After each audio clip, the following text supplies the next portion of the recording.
Bonjour à toutes et à tous. Les rues d'Etterbeek ont un secret. Vous vivez dans une rue et vous ne connaissez probablement pas son histoire. Alors nous allons rouler vers Willy Van Damme pour nous aider à résoudre ces énigmes.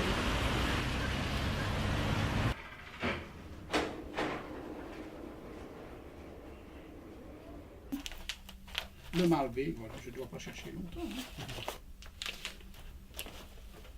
La première fois qu'on a fait une carte de toute la Belgique et même un peu de la Hollande et de la France, c'était en 1777 et c'était Charles de Lorraine qui a donné ordre à son armée de mettre en carte toute la Belgique.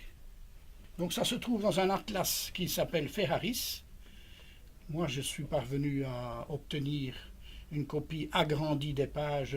Le Malbeek vient d'Ixelles, de la place Flagey, mais regardez bien, à Etterbeek, en ce temps-là, il y a très peu de maisons, hein, et toutes les maisons sont quasi des maraîchers, parce que tous ces petits jardins, c'est de la salade, des poireaux.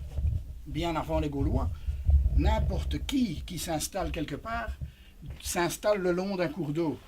On ne sait pas vivre sans eau, que ce soit pour se laver, c'est peut-être du temps des Gaulois, c'est pas très important, non, mais pour cuire, faire boire les bêtes, pour faire boire les bêtes, pour avoir du poisson à pêcher, ouais, pour manger, pour laver, etc. Donc ici, il y avait plein d'étangs, c'était très marécageux. D'ailleurs, dans le dépôt, il soupçonne, il en est presque certain, lorsque Ambiorix s'est retiré avec les tribus gauloises dans un endroit que les Romains ne connaissaient pas et qui était très difficile pour attaquer, on pense que c'est ici que ça s'est passé.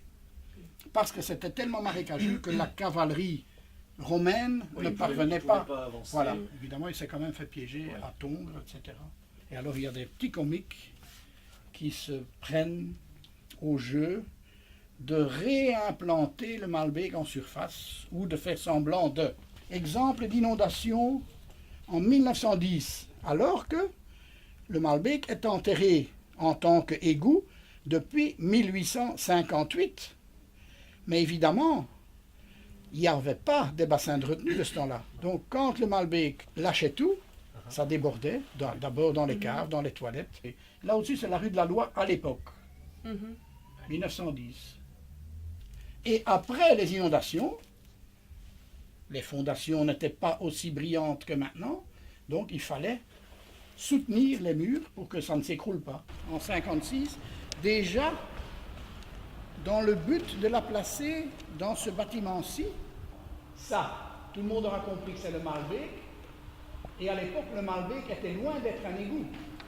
La preuve, c'est que l'artiste qui a fait le projet sur les cartons, il a ajouté des petites fleurs qui flottent à la surface pour symboliser que le Malbeek était un ruisseau qui sentait bon. Vous voyez ça? Alors, deuxième chose, je vous ai dit tout à l'heure, on n'était pas loin de la forêt de Soignes. Effectivement, pour symboliser qu'on n'était pas loin de la forêt, regardez toutes les feuilles qu'on a fait virevolter. Hein, voilà. Et la preuve que l'eau était propre, c'est que le palais du Koudenberg et les aristocrates et les nobles de Bruxelles envoyaient leurs domestiques à Etterbeek pour laver le linge sale, plus ou moins en famille. Lors de notre prochaine émission, nous discuterons des rues qui se trouvent dans le quartier autour de la Chesse. Si vous avez des informations ou des moments à nous faire partager, n'hésitez pas à envoyer tout ceci à l'adresse qui se trouve en dessous de votre écran. Et vous pourrez participer au prochain micro-trottoir. Alors à bientôt!